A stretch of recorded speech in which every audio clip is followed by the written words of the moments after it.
After the stroke claimed the left side of her body, Dorothy Vance's three daughters reached their decisions one by one.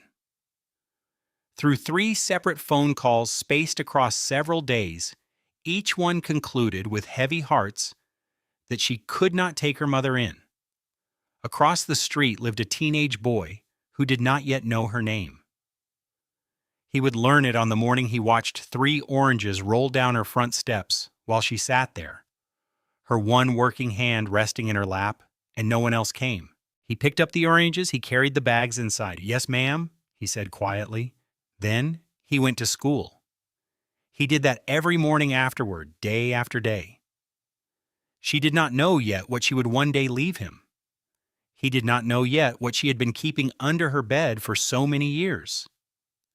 Dorothy Eleanor Vance had been a school nurse for decades. She worked at Carver Elementary on the south side of Memphis in a small room with a cot, a cabinet, and a window that faced the parking lot. The room smelled of rubbing alcohol and peppermint candy. The peppermint was hers. She kept a bowl of it on her desk and a handful in the pocket of her white coat, and she gave them out to children who cried, which was most of them, and to children who did not cry, the ones she watched with quiet care. She called every child baby. The boys, the girls, the quiet ones, the loud ones. "Baby, come sit down. Baby, let me see that knee. Baby, when did you last eat?" That was how you could tell which question was the real one. She asked the last question most often. She bought sandwiches for children whose names she learned by memorizing which cubby stood empty at lunchtime. She never told anyone she was doing it. She never asked for reimbursement. The school had no fund for such things. She had a checking account and a budget, and she moved money from one line to another until it worked out. It always did. She called parents, she wrote notes. She once held ice to the back of a 4th grader's neck for a long while as the girl told her what was happening at home. When the girl finally stopped speaking, Dorothy wrote everything down on a piece of yellow paper and carried it to the principal's office herself. The girl did not go home that afternoon. She is grown now and teaches 2nd grade in Nashville, and she has never stopped sending Dorothy a Christmas card. Dorothy kept every one of those cards. When she retired, the school was supposed to throw her a party. The party was canceled when the district pulled the budget the week before. No one told her until Friday. The principal apologized. Dorothy said it was fine, and she mostly meant it. She spent her last afternoon alone in the nurse's office, packing decades of her life into 2 cardboard boxes. The boxes held what anyone would expect: a framed certificate, a coffee mug a child had painted for her years earlier, 3 binders of emergency protocols, a spare cardigan she kept on a hook for cold days, the bowl of peppermints now empty, the last handful given away that morning. She carried the boxes to her car one at a time, because her shoulder had been troubling her. She placed them in the trunk and drove home to the small brick house on Bellevue Street. She did not open them. She set them in the hallway and walked past them to the bedroom. Under the bed stood an old safe. Her father had bought it long ago, and she had inherited it when he died. It had lived beneath that bed for most of her adult life. She kept the key on a ring in her dresser drawer. She retrieved it, opened the safe, placed something inside, and locked it again. She did not open it for a long time afterward. The boxes remained in the hallway for a couple of days. On the 3rd day, she carried them to the spare room, stacked them in the closet, and closed the door. That was the end of her long career. No one called to check on her that week.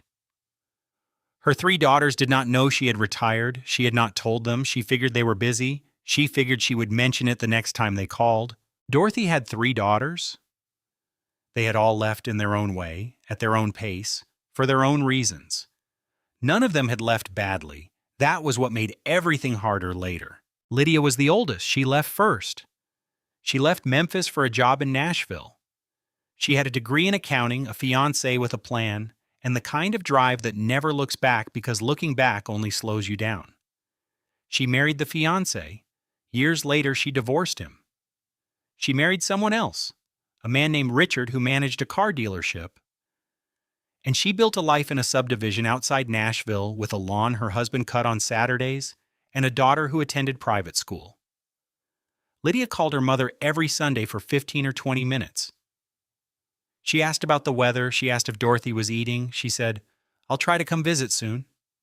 She said it every Sunday for many years. She never came. She always meant to. Lydia was not a bad daughter. She loved her mother.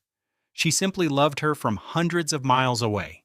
That kind of distance can turn love into something abstract, and abstract love is easy to postpone. You can postpone it forever and still feel, on Sunday afternoons, that you are someone who loves her mother. Tara was the middle daughter. She left Memphis for Atlanta, she sold real estate and was good at it. She wore good shoes, carried a leather planner, and drove a car that cost more than her mother's house. She sent Dorothy money on the first of every month and had been doing so for many years. She never called when she sent it. The money was the call. That was what money meant to Tara. It was how you said, "I love you," without having to listen to what the other person might say in return. Dorothy would text, "Thank you, baby," and Tara would send a thumbs up, and that was the entire conversation. Tara had never asked her mother what she needed. She sent what she wanted to send. The amount was generous by her measure, and it was, yet it meant nothing in the only currency that truly mattered: presence. Tara did not know that currency existed. Jenna was the youngest, she left last, and she left hardest. She stayed in Memphis longer than her sisters. For several of those years, while Dorothy's health grew more fragile, Jenna was the only one who came. She drove her mother to doctor's appointments, she cleaned the house on Saturdays, she cooked on Saturdays.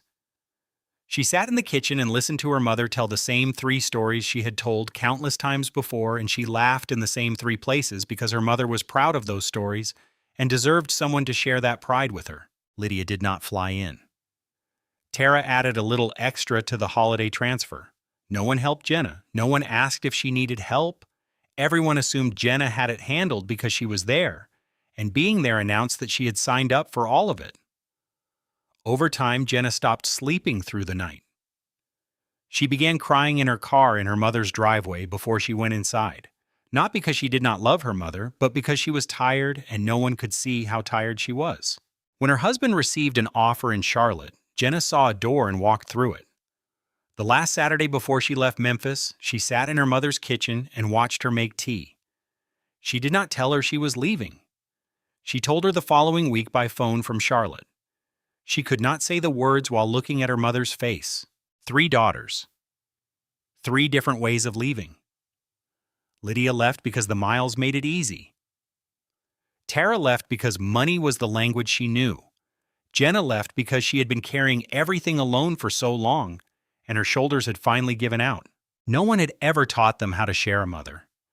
No one had ever sat them down and said, "This is a job for 3, not 1. And the one who lives nearest does not automatically receive the entire assignment." So they did what people do when no one teaches them. They defaulted, they drifted, they sent what they could send from where they were. And Dorothy, in her small brick house on Bellevue Street, kept making tea on Saturdays even after there was no one left to drink it. It happened one morning. Dorothy was watering the begonias on the porch, the way she had done every morning for years when her left hand simply let go of the watering can. She did not drop it on purpose. She just stopped holding it. The can struck the porch, water ran across the boards and down the steps and pooled on the walkway. Dorothy stood there trying to understand why her hand had betrayed her. Then her left leg stopped listening too. She did not fall, she sat down. She lowered herself onto the top step, the way you lower yourself into a chair you do not quite trust. Slowly, carefully, one hand on the railing, the other flat on the wood beside her.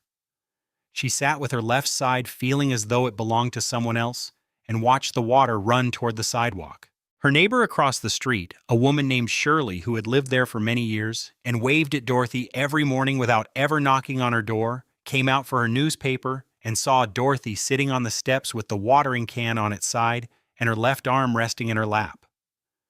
Shirley crossed the street and called 911. The hospital kept Dorothy for several days. The diagnosis was a minor stroke with mild left-sided weakness. They told her she would need help with daily living for some time, possibly longer, possibly always. They told her she would not be able to drive for a while. They told her she would need to think about who could stay with her. On the second day, the hospital social worker brought her a phone. Dorothy had her daughter's numbers memorized. She called Lydia first. Lydia answered on the fourth ring. Hospital sounds must have traveled through the line because Lydia said, "Mama, where are you? Are you okay?" Dorothy explained slow and even what had happened. There was a pause. Dorothy could hear a television in the background. Then Lydia said, "Mama, I wish I could, but Richard just started a new job and we don't have the space right now. Maybe in a few months once things settle. I'm going to look at it, I promise." The pause before the answer had been brief. The answer itself sounded like something Lydia had been rehearsing in her mind for years, as though she had been preparing for this call, and now only had to read what she had already written. Dorothy said, "Okay, baby." She called Tara next. Tara answered on the second ring and said, "Mama, hi. Can it be quick? I'm at a closing." Dorothy said it would be quick and told her about the stroke. Tara's voice shifted, but only into the shape of concern people know how to wear. "Oh my God, Mama. Okay. Listen, I can increase the monthly amount and I'll look into home care services this afternoon. There are agencies for this. We'll find somebody good." Tara did not say she would come. She said she would find somebody. She said it the way a person says they will find a contractor. Dorothy answered, "Thank you, Tara." Her voice was flat, not warm, not cold, simply flat, the way a voice sounds when it has no energy left to be anything else. She called Jenna last. Jenna was the one she had thought hardest about calling, the one she had hoped she would not need to reach. The phone rang once, twice, 5 times. Dorothy almost hung up. Then Jenna answered, "Mama." Dorothy told her. The silence on the other end stretched long enough that Dorothy checked the screen to be sure the call had not dropped. She could hear Jenna breathing, slow, careful breathing, the kind someone makes when they are trying not to make any sound at all. Finally, Jenna said, "I just can't do this right now." She offered no reason. She did not mention Charlotte or her husband or her job or her own life. She did not say she was sorry. She did not say she loved her. She spoke 5 words and stopped. Dorothy did not ask why. She already knew. She had known for a long time and had never spoken it aloud to anyone, least of all to Jenna, because saying it would only have made her daughter feel worse. And Dorothy had never wanted to be the kind of mother who made her children feel worse. So she said the only thing she could. "All right." The line went quiet, then clicked. Dorothy lowered the phone to her lap and sat in the hospital bed with the rails raised on both sides, the IV in her good arm, and the television on a news channel with the sound turned off. A young nurse came in to check her vitals. She looked at Dorothy and at the phone and asked gently, the way you ask someone who has just received difficult news, "Is there anyone else you want to call, Miss Vance?" Dorothy looked up. "No, thank you," she said. That was everyone. The nurse lingered a moment longer than necessary, then nodded, wrote something on the clipboard, and left. Dorothy remained in the bed with the phone face down on the blanket. She did not cry. She did not move. She looked at the window that faced the parking lot. There was nothing worth seeing there, but she looked anyway. By the time she returned home, the house on Bellevue Street stood unchanged. No one had moved anything. The watering can still lay on the porch where she had dropped it. Shirley had collected the mail and stacked it on the kitchen counter. A casserole waited in the refrigerator with a sticky note. "Heat at 350 for 30 minutes. You don't have to write back, Shirley." Dorothy stood in the kitchen for a long minute looking at the casserole. Then she sat at the table and tried to open the bottle of medication the hospital had given her. The cap was child-proof. She needed 2 hands. She tried to brace it against her chest with her weak arm, but the arm could not hold pressure. She switched and braced it against the table, twisting with her good hand. The cap slipped. She tried again. It slipped again. It took her a long time to open one bottle of pills. That became the new measure of everything. The walk from bedroom to kitchen now took far longer than before. Pouring a glass of water with one hand became a project. Buttoning a shirt became a project. Putting on socks sometimes felt like a battle she simply could not face first thing in the morning. So she wore the same pair of slip-on house shoes for many days in a row. She could not drive. She could not carry 2 grocery bags. She could not climb her own front steps without gripping the railing with her one working hand. She began ordering taxis. The cost added up faster than she wanted to calculate. Tara's increased monthly support barely covered groceries and the rides to fetch them. One morning, the second grocery bag became impossible. She tried to lift it with her left hand. The hand closed around the handle but would not hold. The bag slipped, struck the bottom step, tipped, and 3 oranges tumbled out. They rolled down the steps one by one. Dorothy watched them go. She lowered herself onto the bottom step, the first bag still in her good hand. She did not call anyone. She had no one to call. She simply sat there with her one working hand wrapped around the handle of the grocery bag and watched the oranges roll across the sidewalk in the cool gray light. From the window of the house across the street, a boy she had never spoken to watched her. His name was Gavin. He lived in the small house directly opposite hers, the one with the porch swing that creaked in the wind and the unused basketball hoop in the driveway. He lived with his mother, Valerie, who worked late shifts at a barbecue place on Beale Street and came home in the early hours. Gavin had been making his own breakfast for years. His father had left when Gavin was young. He remembered little of him, perhaps a voice, perhaps a pair of brown work boots by the door, and then both were gone. His mother worked long hours and Gavin learned how to be quiet in the mornings. He was an average student who did not play sports and did not belong to any particular group.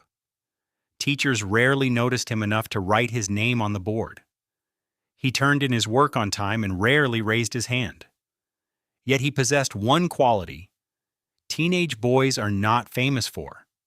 He noticed people. He picked up trash on the way to school because it was there and his hands were free. He held doors for whoever walked behind him without turning to see who they were. When the cafeteria lady forgot a fork on his tray, he said nothing because he saw she was tired and ate his macaroni with a spoon. He never told anyone. He simply did it. That was Gavin. He watched Dorothy on her steps for a moment. The farthest orange had come to rest against the front tire of his mother's parked car. He looked at the orange, then at the woman, set his backpack on the porch, and crossed the street. He gathered the oranges, then bent to collect the spilled groceries, a box of crackers, a can of green beans, a pack of chicken thighs, and placed the oranges on top. He carried both bags up the steps and set them by the front door. Dorothy was still sitting on the bottom step. She turned her head and looked up at him. "Thank you, baby," she said. "Yes, ma'am," Gavin answered. He walked back across the street, picked up his backpack, and went to school. He thought about her all day. The next morning he was outside early, sitting on his porch with his backpack between his feet, waiting. No taxi came. After a while he crossed the road and rang her doorbell. Dorothy answered slowly, wearing a house coat, her hair pinned back. She studied him through the screen before opening the door. "You need me to go to the store for you," Gavin said. "You don't have to do that," she answered. "I know," he said. That was the entire conversation. She gave him a list written in shaky letters on the back of a receipt and some cash. He walked to the store, returned with the bags and the change, set everything inside the door, and went to school. He told no one. He simply began leaving for school earlier each morning. When a classmate finally asked why, Gavin said, "I just like walking in the morning." That was all. He continued the routine every day. Time passed without any single dramatic moment, yet those quiet days mattered most. One afternoon, Gavin noticed the bottom step on her porch was loose. He returned later with a hammer borrowed from his mother's toolbox and nails he had bought himself.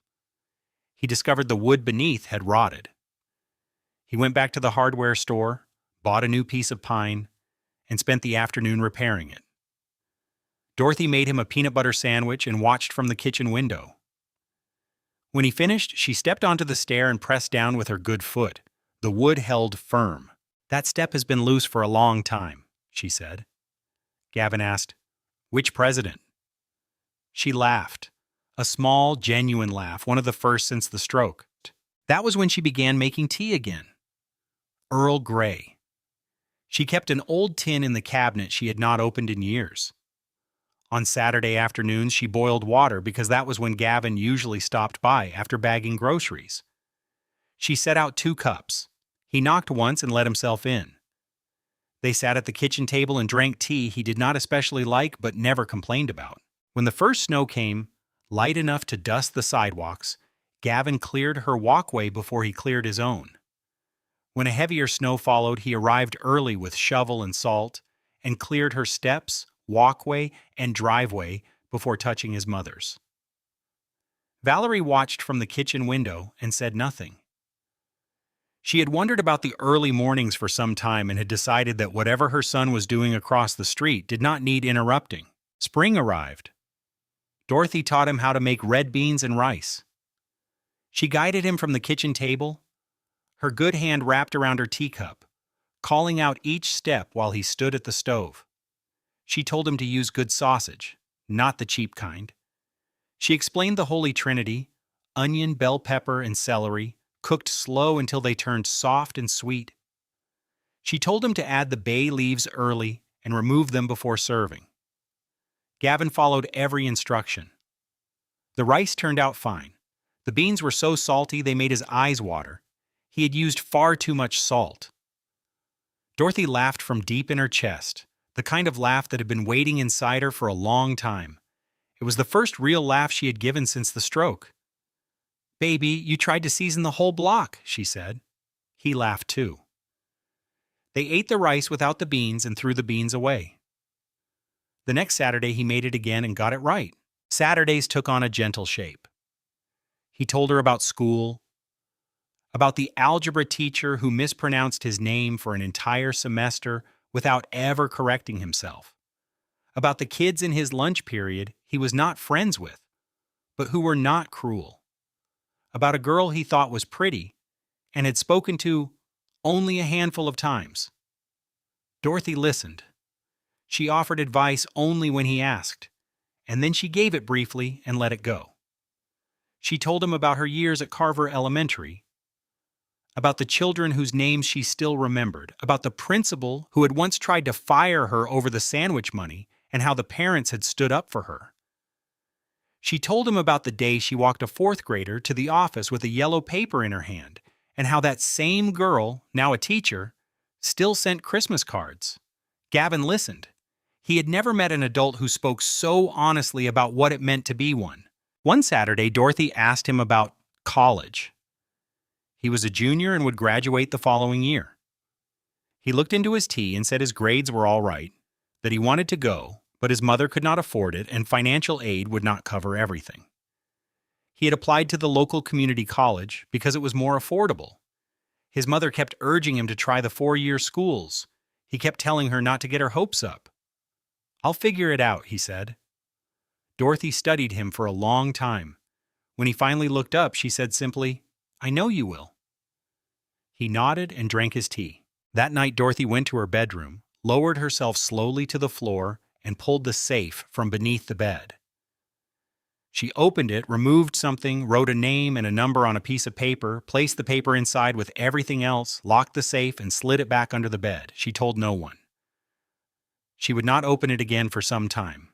On a Saturday in late spring, Gavin arrived in the afternoon with the groceries, set the bags on the counter, and took his usual seat.